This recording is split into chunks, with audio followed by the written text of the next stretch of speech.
So the original Close the Gap strategy was really driven by Commonwealth Government.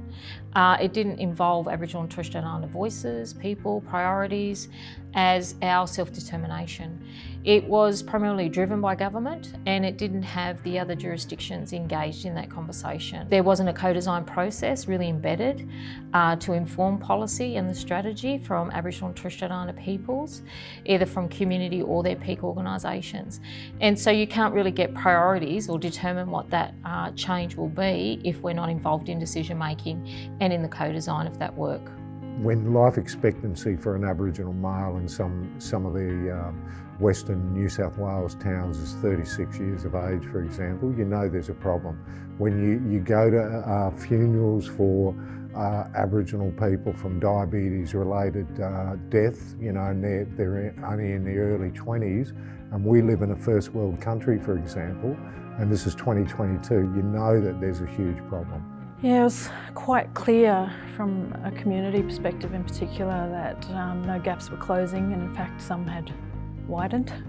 It was also clear when you look at the process for developing the strategy that there weren't enough of our voices involved.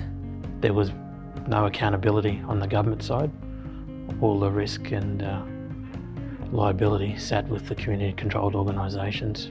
Another negative was there was no ongoing commitment for consultation with community, and governments weren't listening or engaging in a genuine way.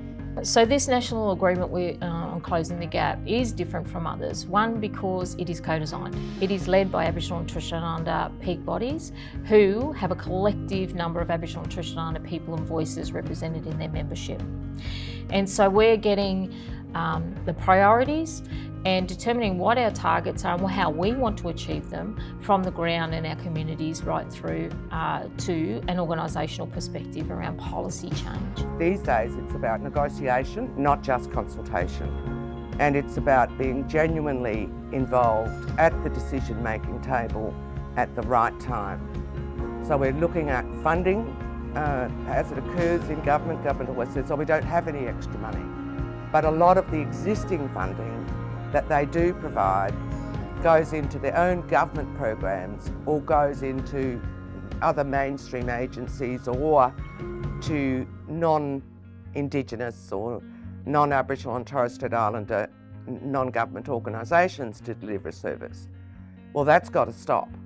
The main difference would be our voices being listened to, a commitment by all signatories to share in decision making, to share in power, to take the time and the space to talk about the real circumstances out there on the ground for our mob. I urge everybody to use 4 priority reforms in the National Agreement and ensure you exercise your own agency in all of your discussions with government so that you are negotiating the best outcome according to the priorities your community determines.